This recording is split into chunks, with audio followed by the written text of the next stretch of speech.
స్థానిక సంస్థల ఎన్నికల్లో బీసీ రిజర్వేషన్ల వ్యవహారంపై తెలంగాణ సర్కార్ దేశ అత్యున్నత న్యాయస్థానం సుప్రీంకోర్టును ఆశ్రయించింది.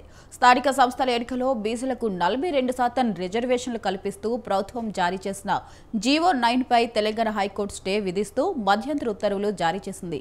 అయితే ఇటీవల హైకోర్టు తీర్పును సవాల్ చేస్తూ రేవంత్ సర్కార్ సుప్రీంకోర్టులో స్పెషల్ లీవ్ పిటిషన్ దాఖలు చేసింది.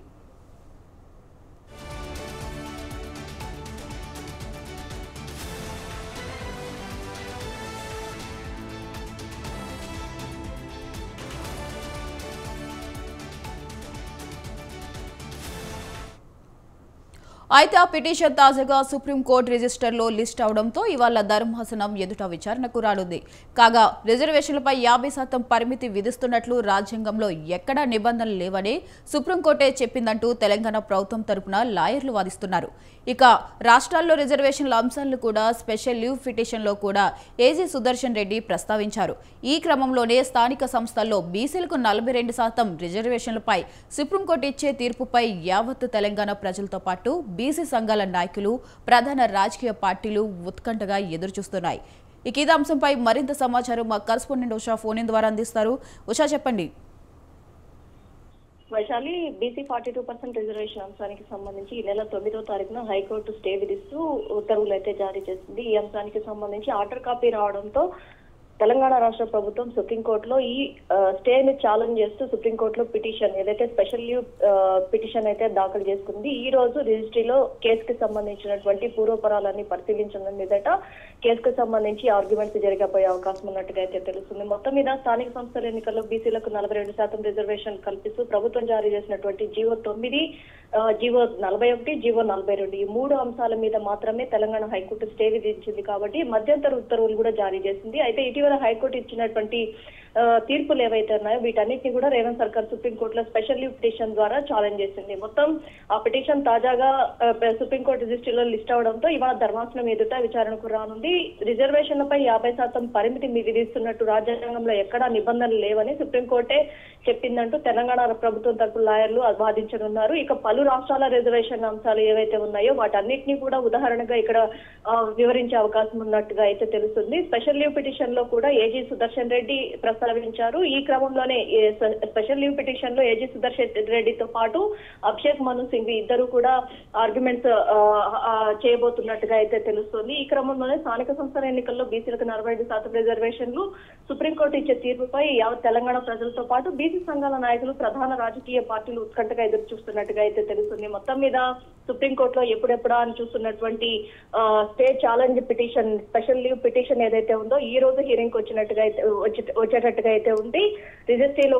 రిజిస్టార్ లో కూడా ఇప్పటికే నమోదైనట్టుగా అయితే తెలుస్తుంది. చూడాలి ఐటమ్ నెంబర్ ఎంత ఉంది, అలాగే ఎప్పుడు ఇది మార్నింగ్ సెషన్ లో వస్తుందా లేకపోతే ఆఫ్టర్నూన్ తర్వాత వస్తుందా అనేది కూడా వేసి చూడాల్సి ఉంది. ప్రస్తుతం అయితే బీసీ 42% రిజర్వేషన్ అంశానికి సంబంధించి టీపీసీసీ చీఫ్ మహేష్ కుమార్ గౌడ్ కూడా ఏఐసీసీ అధ్యక్షుడు మల్లికార్జున్ ఖర్గేతో కూడా సంప్రదింపులు జరపడము, అలాగే బీసీ నాయకులు చాలా మంది కూడా ఇప్పటికే న్యాయ నిపుణులతో కూడా ఏదైతే టచ్ లో ఉండటము.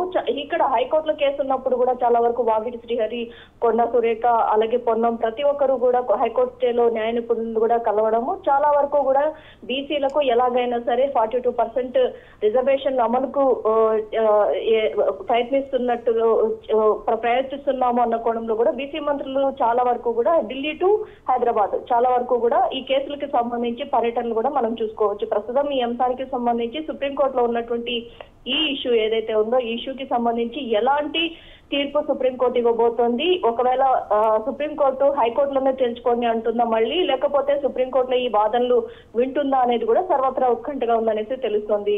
వైశాలి, ఉషా, మరి ఇక్కడ చూసుకున్నట్లయితే 50% రిజర్వేషన్ మించకూడదని రాజ్యాంగంలో ఎక్కడా లేదంటూ సుప్రీంకోర్టు చెప్పిందని చెప్పేసి అయితే గవర్నమెంట్ తరఫున లాయర్ అంటున్నారు. అంటే మరి ఇది చూసుకున్నట్లయితే ఈ తీర్పు అనేది గవర్నమెంట్కి అనుకూలంగా వచ్చే అవకాశం ఉందంటారా? సుప్రీంకోర్టు దేశవ్యాప్తంగా ఏ సామాజిక వర్గానికి అయినా సరే 50% మించి రిజర్వేషన్ అనేది ఉండకూడదు అన్న ఒక నిబంధనను మాత్రమే ఉంచింది. రాజ్యాంగంలో ఏదైతే ఎక్కడా కూడా పొందుపరచలేదు, ఎక్కడ కూడా రిజర్వేషన్ 50% మించకూడదు అన్న అంశం ఎక్కడ కూడా పొందుపరచలేదు అన్న కోణంలో కూడా అడ్వకేట్స్ ఇక్కడ ఏదైతే హైకోర్టులో ఆర్గ్యుమెంట్స్ లో కూడా అడ్వకేట్స్ దీన్నే చాలా వరకు కూడా హైలైట్ గా వాదించడం కూడా మనం చూసుకోవచ్చు. ప్రస్తుతం ఈ అంశాలతో పాటు గతంలో ఇచ్చినటువంటి మహారాష్ట్ర కేసు కావచ్చు, ఇందిరా సహాని కేసు కావచ్చు, తమిళనాడు కేసు కావచ్చు, చాలా వరకు ఈ కేసులన్నింటినీ కూడా మరోసారి సుప్రీంకోర్టులో కూడా ప్రస్తావించే అవకాశం ఉన్నట్టుగా అయితే తెలుస్తుంది. ఇప్పటికే హైకోర్టు ఇచ్చినటువంటి ఆర్డర్ కాపీ ఏదైతే ఉందో ఆర్డర్ కాపీలో కూడా దాదాపు 15 రాష్ట్రాలకు సంబంధించినటువంటి ఏదైతే తీర్పులు ఏవైతే ఉన్నాయో వాటన్నిటిని కూడా మెన్షన్ చేసింది. కాబట్టి ఆ 15 రాష్ట్రాలకు సంబంధించిన వాటిని కూడా పరిశీలనలో తీసుకునే అవకాశం ఉన్నట్టుగా అయితే చూస్తుంది. ప్రస్తుతం ఈ అంశంలో ఏదైతే సుప్రీంకోర్టు కలుగజేసుకున్నటువంటి రిజర్వేషన్ అంశం ఏదైతే ఉందో రిజర్వేషన్ అంశానికి సంబంధించి ఖచ్చితంగా ఏదైతే స్పెషల్ లీవ్ పిటిషన్ లో సర్కార్ తెలంగాణ ప్రభుత్వానికి ఎలాంటి తీర్పు ఇవ్వబోతోంది, అలాగే బీసీలకు ఖచ్చితంగా సర్వోన్నత న్యాయస్థానంలో ఖచ్చితమైనటువంటి తీర్పు వచ్చే అవకాశం ఉంటుందా? ఇప్పటికే గవర్నర్ దగ్గర కానీ రాష్ట్రపతి దగ్గర కానీ బిల్లు పంపించినప్పటికీ 3 నెలలకు మించి బిల్లు పెండింగ్ లో ఉండి ఆమోదం పొందినట్లే అన్న కోణంలో కూడా ప్రభుత్వం తరపు అడ్వకేట్స్ కూడా వాదించిన సంగతి మనకు తెలిసిందే. ప్రస్తుతం వీటన్నిటిని కూడా అన్ని విధాలుగా ప్రభుత్వానికి అనుకూలంగా ఉండేలాగా, అలాగే ఏదైతే అఖిల పక్షాలు అసెంబ్లీలో బిల్లు పాస్ ఆన్ చేసిన తర్వాత అన్ని పార్టీల మద్దతుతోనే ఎన్నికలకు ముందుకు వెళ్లామన్న కోణంలో కూడా చెప్పడం జరిగింది. ఏదైతే హైకోర్టులో ఇచ్చినటువంటి స్టేతో అటు ఎలక్షన్ కమిషన్ కూడా గెజిట్ ను ఎక్కడికక్కడ స్టాప్ చేస్తూ ఎలక్షన్ కి సంబంధించినటువంటి నోటిఫికేషన్ ని కూడా మరో ఏదైతే తీర్పు వచ్చే వరకు కూడా దీన్ని హోల్డ్ లో పెట్టినట్టుగా కూడా మనం చూసుకోవచ్చు. ప్రస్తుతం ఈ అంశాలకు సంబంధించి సుప్రీంకోర్టులో వచ్చేటటువంటి తీర్పు ఇవాళ తీర్పు వస్తుందా, లేకపోతే దీనికి సంబంధించి మరో తేదీని పోస్ట్ పోన్ చేస్తుందా అనేది కూడా సర్వత్రా ఉత్కంఠగా ఉందనేసి తెలుస్తుంది. లేదా వీటన్నిటికీ సంబంధించి సుప్రీంకోర్టు హైకోర్టులోనే తేల్చుకోండి, హైకోర్టులో మొత్తం కంక్లూడ్ అయిన తర్వాత ఇటు రండి అన్న కోణంలో కూడా ఏమైనా ఒక ఏదైతే మెసేజ్ ఇచ్చే అవకాశం ఉందా?